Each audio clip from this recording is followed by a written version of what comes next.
Yun. Good day mga kataba. Ako nga pala si Kuya Bad. Sa ngayon, luluto tayo ng shrimp paste, bagoong. At meron din akong mangga. Papakita ko sa inyo kung paano magluto ng bagoong. Napakasarap. Matik yan. Ang paraan naman ng pagluluto dyan, dapat inuugasan yung bagoong para hindi siya maalat. Well, kanya-kanyang diskarte yan. Yeah. Siyempre, una, ayan, nagpainit na ako ng kawali dyan, tsaka mantika. Mas maraming mantika, mas maganda. Para yung bagoong mo nagmamantika. Ayan, gisa mo lang yung bawang dyan, sibuyas. Gisa mo lang yan. Pag medyo nag-golden brown, sunod mo na dyan yung kamatis.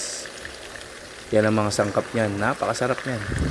Yan, gisa mo lang ng isa. Hanggang madurog-durog siya. Lalabas yung katas ng mga yan. Ayun yung masarap.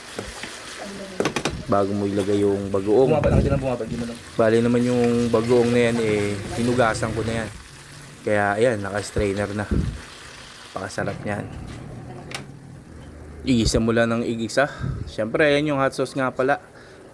Texas Pate na mga 10 beses ang yan. Lagyan mo ng suka din. Ayan yung mga magpapatanggal ng lansa niyan. Halu-haluin mo lang yan. Kailangan low heat lang para mas matagal lutuin, mas maganda. Hindi kasi pwede sa malakas na apoy at masusunog agad. So kailangan slow heat lang.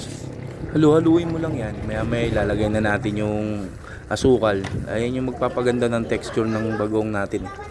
So kakapit yan sa asukal at tsak suka.